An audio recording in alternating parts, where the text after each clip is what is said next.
नेताओं ने की बड़ी बैठक। ओम प्रकाश धनखड़ की अध्यक्षता में हुई बैठक। लोकसभा चुनाव की रणनीति पर हुई चर्चा। दीपेंद्र हुड्डा ने चुनाव को लेकर किया बड़ा दावा। कहा, हरियाणा में बनने जा रही है कांग्रेस सरकार। बीजेपी सरकार पर जमकर साधा निशाना।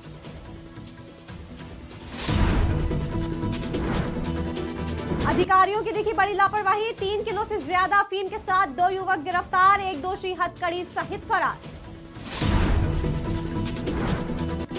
अधिकारियों की लापरवाही के कारण बढ़ी मजदूर की मुश्किलें। दूसरे खाते में पहुंचा मजदूर का 5 साल का वेतन।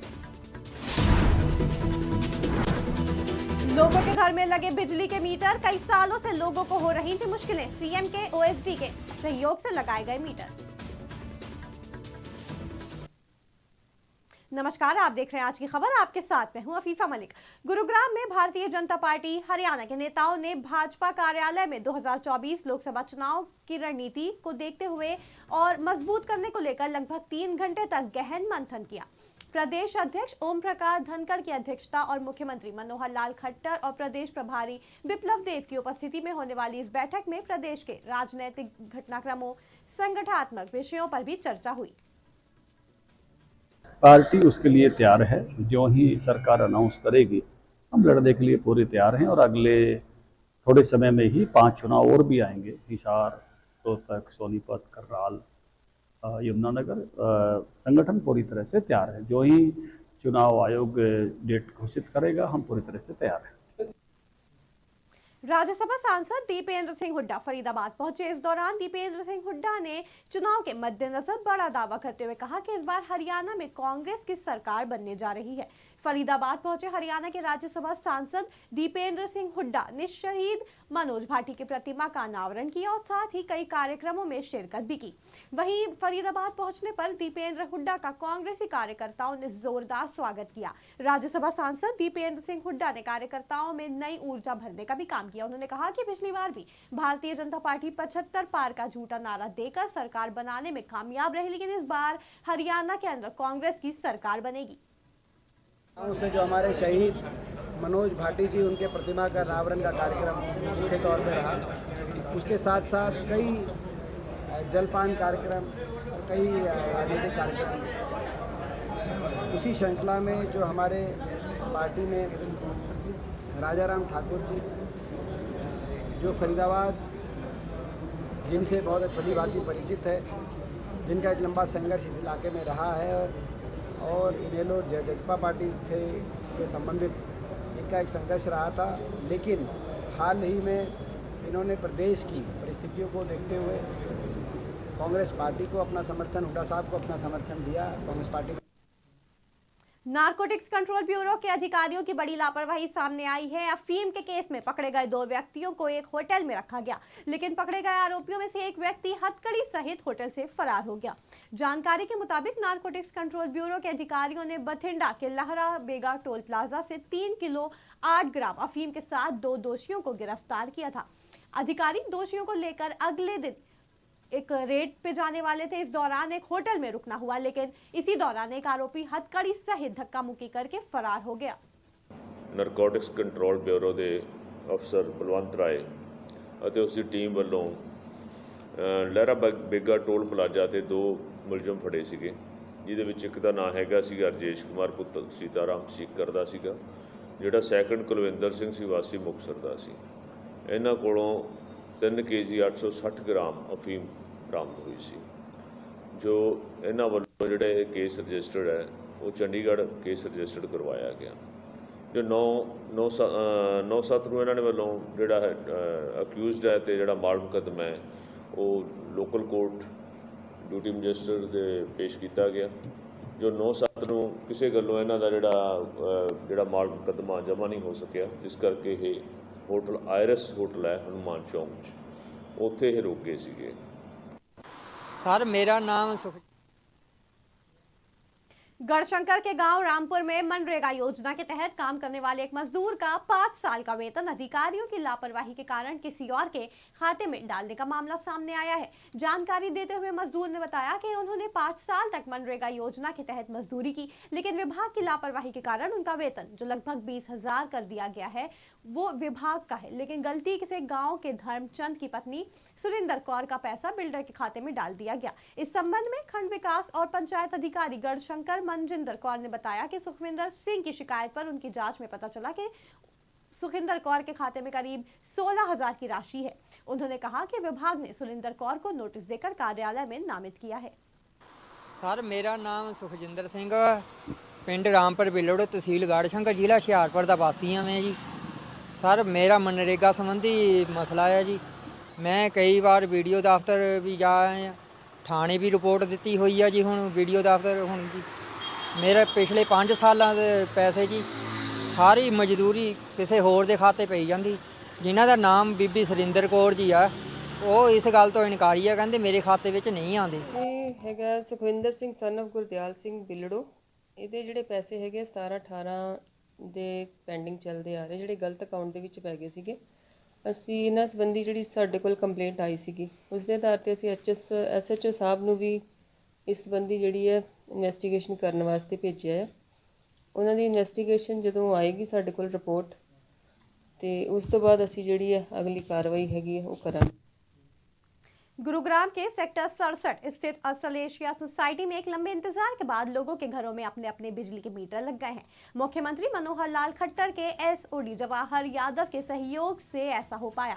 बता दें OSD जवाहर यादव ने सोसाइटी में पहुंचकर पहला मीटर लगाया। इस दौरान उनका जोरदार स्वागत किया गया और इस तरह पूरी हुई सोसाइटी के लोगों की सालों पुरानी मांग। भाई साहब ये सबसे बड़ा काम था, 3 साल से लोग परेशान थे और जवाहर जी के सहयोग से जो हमारा काम हुआ है उनके लिए हम तहे दिल से शुक्रगुजार हैं जवाहर यादव जी के। परेशानी का तो आप अंदाज़ा लगा सकते हो, 3 साल से DG पे जो हम अपना काम चला के आज से लगभग 35 दिन पहले मुझे मिले थे। ये एरिया वो है जो सेक्टर अंसल का है। अंसल पे सरकार की आउटस्टैंडिंग खड़ी हुई है, अंसल को वो पैसा देना चाहिए था, अंसल ने नहीं दिया। इसके कारण डिपार्टमेंट इनको मीटर नहीं दे रहा था, क्योंकि डिपार्टमेंट तो पहले अपना इंफ्रास्ट्रक्चर का पैसा अंसल से लेगा। पर मुख्यमंत्री के संज्ञान में जैसे ये विषय मैंने डाला और इन सब लोगों के माध्यम से, तो सर ने कहा इस पर एक पॉलिसी बना लेते हैं कि अभी पैसा हम कस्टमर से ले लेते हैं और जब अंसल पैसा दे देगा तो कस्टमर का पैसा वापस कर देंगे। हथनीकुंड बैराज से पानी छोड़े जाने के बाद जहां दिल्ली और आसपास के लगते इलाकों में यमुना का जलस्तर बढ़ रहा है, तो वहीं फरीदाबाद में भी यमुना उफान पर है, जिसके चलते यमुना के आसपास के इलाकों में यमुना का पानी घुसने लगा है और वहां बाढ़ जैसे हालात पैदा हो गए हैं। इस यमुना के बढ़ते जलस्तर को लेकर आज फरीदाबाद के जिला उपायुक्त विक्रम सिंह ने दिल्ली के लगते इलाकों से लेकर फरीदाबाद के यमुना किनारे के अलग अलग इलाकों का जायजा लिया और कुछ इलाकों को खाली करने के निर्देश भी दिए। आज जैसा कि फरीदाबाद की सीमा से ही दिल्ली की सीमा जहाँ से होती है वहाँ से शुरू करके सभी गांवों का हम दौरा कर रहे हैं। तो कुछ एरिया ऐसे हैं जैसे बसंतपुर हो गया या आसपास के एरियाज़ हो गए वहाँ पे, तो वहाँ पे लोगों ने यमुना के बेसिन पे अपने घर बना रखे हैं। तो उनसे आग्रह करा गया है और घर घर जाके उनको मैसेज भी दिलवाया गया है कि अपने घरों से अभी शिफ्ट हो जाएँ कुछ दिनों के लिए जब तक पानी ऊपर है। और साथ ही बाकी गाँवों में भी मैसेज करवाया कि जो यमुना के तट पर रह रहे हैं वो अलर्ट होकर रहें। फिरोजपुर में सतलज का जलस्तर लगातार बढ़ता जा रहा है। वहीं बदलते मौसम और हालात को देखते हुए कई एकड़ फसल भी प्रभावित हुई है। इसका असर गांव बस्ती रामलाल में बने धूसी बांध पर भी देखने को मिला, जहां बांध भी प्रभावित होने लगा। बांध को टूटते देख आसपास के लोगों ने बांध की मरम्मत करना शुरू कर दी ताकि बांध को टूटने से बचाया जा सके। वहीं प्रशासनिक अधिकारी भी बांध को टूटने से रोकते हुए नजर आए ताकि आगे कुछ नुकसान न हो और हर कोई सुरक्षित रहे। देखो जी ਜਿਹੜਾ ਅੱਜ ਬਸਤੀ ਰਾਮਲਾਲ ਤੋਂ ਜਿਹੜਾ ਪਿਛਲੇ 2-3 ਦਿਨ ਤੋਂ ਹੀ ਆਪਾਂ ਇੱਥੇ ਬੰਨ ਦੇ ਉੱਤੇ ਡਟੇ ਹੋਏ ਆ, ਜਿਹੜਾ ਪਾਣੀ ਬਹੁਤ ਤੇਜ਼ੀ ਦੇ ਨਾਲ ਆ ਰਿਹਾ। ਰਾਤ ਵੀ ਜਿਹੜੀ ਇੱਥੇ ਡਿਊਟੀ ਸੀ ਸਾਰਿਆਂ ਦੀ, ਤੇ ਰਾਤ ਜਿਹੜਾ ਹੈ ਇੱਥੋਂ ਬਹੁਤ ਵੱਡਾ ਜਿਹੜਾ ਇੱਕ ਇਹਨੂੰ ਢਾਹ ਲੱਗੀ ਔਰ ਬੰਨ ਇੱਥੋਂ ਖੁਰਨਾ ਸ਼ੁਰੂ ਹੋ ਗਿਆ ਸੀ। पंजाब पुलिस में बतौर हेड कांस्टेबल तैनात प्रीत कौर ने अपने ही जेठ पर आरोप लगाए हैं। आरोप लगाने वाली हेड कांस्टेबल लुधियाना की रहने वाली है। प्रीत कौर के मुताबिक उसके जेठ, जो खुद पंजाब पुलिस में एसआई पद पर तैनात हैं, जबरन उनकी दुकान पर कब्जा कर रहे हैं। उनका कहना है कि उनके पास दुकान के सारे कागजात भी मौजूद हैं, लेकिन फिर भी जेठ एएसआई उन्हें परेशान कर रहे हैं। प्रीत कौर ने इस पूरे मामले की शिकायत पुलिस से की है। वहीं पुलिस ने भी इस मामले में जांच के आदेश देते हुए कहा है कि जो भी दोषी पाया जाएगा उनके खिलाफ कार्रवाई की जाएगी। श्री मुक्तसर साहिब प्रशासन ने आज तड़के सुबह IELTS सेंटरों पर छापेमारी की। इस जांच के दौरान विभिन्न विभागों के अधिकारी मौजूद रहे।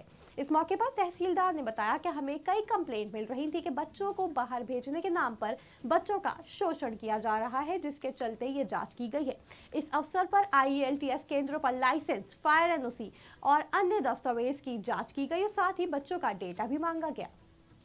ਸਾਡੇ ਕੋਲ ਕਾਫੀ ਕੰਪਲੇਂਟਸ ਆ ਰਹੀਆਂ ਸੀ, ਪਲੱਸ ਗਵਰਨਮੈਂਟ ਦੀਆਂ ਹਦਾਇਤਾਂ ਨੇ ਕਿ ਜੇ ਕਿਤੇ ਸ਼ੋਸ਼ਣ ਚੱਲ ਰਿਹਾ ਹੈ ਬੱਚਿਆਂ ਨੂੰ ਬਾਹਰ ਭੇਜਣ ਦੇ ਨਾਂ ਤੇ IELTS ਇੰਸਟੀਚਿਊਟ ਦਾ, ਉਹਦੇ ਸੰਬੰਧ ਦੇ ਵਿੱਚ ਅਸੀਂ ਚੈਕਿੰਗ ਜਿਹੜੀ ਡਰਾਈਵ ਅੱਜ ਸ਼ੁਰੂ ਕੀਤੀ ਹੈ, ਜਿਹਦੇ ਅੰਦਰ ਅਸੀਂ ਸਾਰਿਆਂ ਤੋਂ ਲਾਇਸੈਂਸਿਸ ਉਹਨਾਂ ਦੇ ਪਲੱਸ ਫਾਇਰ ਦੀ NOC, ਜਿੱਦਾਂ ਤੁਸੀਂ ਦੇਖ ਸਕਦੇ ਹੋ ਕਾਫੀ ਕੰਜੈਸ਼ਨ ਹੈਗੀ ਇੱਥੇ, ਉਹਦੇ ਸੰਬੰਧ ਵਿੱਚ ਅਸੀਂ ਸਾਰਾ ਇਹਨਾਂ ਦਾ ਚੈੱਕ ਕਰ ਰਹੇ ਹਾਂ।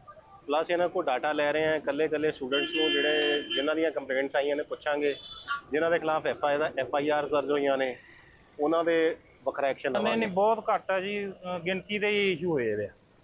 कुछ अप्लाई कर रहे हैं क्योंकि जी एम सेवा शुरू हुई है 15 दिन तो वैसे ही बंद पई है, तो हुण शुरू हुई आल पंजाब दे विच, हुण कहंदे भी अप्लाई करांगे, पहला है नहीं गे। जरूरी तो है, मतलब भी जो कोई मतलब बच्चे पढ़ते हैं, कोई किसी वे घटना वापर सकती है, तो जरूरी इन्हों कराना, नहीं कराउंदे तो फिर अपने तहसीलदार साहब है, IO साहब है, कोई जो भी कार्रवाई करनगे। मानयोग डिप्टी कमिश्नर श्री मुक्तसर साहब के आदेशों से टीम गठित की गई है SDM साहब वालों, ਉਹਦੇ ਵਿੱਚ तहसीलदार Shri Muktsar Sahab, myself Ranish Kumar EO municipal committee, SHO Sahab, fire officer, मेरे नगर कौंसल के सारा स्टाफ, वो असी अज चैकिंग लिए आए हैं। ये क्योंकि काफ़ी नॉर्म होंगे है, मानयोग DC साहब तो सारी IELTS सेंटर ने लाइसेंस लेना होंदा है। लाइसेंस लैन तो पहला उन्होंने फायर सर्टिफिकेट की जरूरत होंदी है, असी वो चैक कर रहे हैं। इस तो अलावा इन्होंने जो लाइसेंस है कि उसकी डेट एक्सपायर तो नहीं होगी, असी वो चैक कर रहे हैं। एक तमाही रिपोर्ट भेजनी है बच्चों की। कपूरथला में केंद्रीय जेल में चलाए गए तलाशी अभियान के दौरान जेल प्रबंधन को अलग अलग बैरकों से 3 mobile phone, 2 SIM card, 4 battery, 3 earphone, 2 data cable, 1 charger और 1 मोबाइल की बॉडी और 1 एडाप्टर बरामद हुआ। जेल प्रबंधन ने सभी मोबाइल फोनों और अन्य सामान को कब्जे में लेते हुए इसकी सूचना जेल के उच्च अधिकारियों को थाना कोतवाली पुलिस को दी। पुलिस ने शिकायत के आधार पर 2 अज्ञात समेत 5 हवालातियों के खिलाफ केस दर्ज कर लिया है। एक तरफ सरकार ने बरसात के मौसम को देखते हुए कुछ समय के लिए खनन के काम पर रोक लगा दी है, वहीं अवैध खनन के धंधे से जुड़े लोग बरसात के मौसम में भी सरकारी खजाने को सफेद करने में लगे हुए हैं। ऐसे लोगों के खिलाफ कड़ा एक्शन लेते हुए होशियारपुर पुलिस ने अवैध खनन के आरोप में उन्हें गिरफ्तार कर लिया है। कार्रवाई करते हुए एक JCB और एक टिपर को जब्त कर लिया गया। इस संबंध में जानकारी देते हुए सदर थाना प्रभारी लवकेश ने बताया कि पुलिस ने इस संबंध में खनन विभाग को भी सूचित कर दिया है और अब वो आगे की कार्रवाई करेंगे।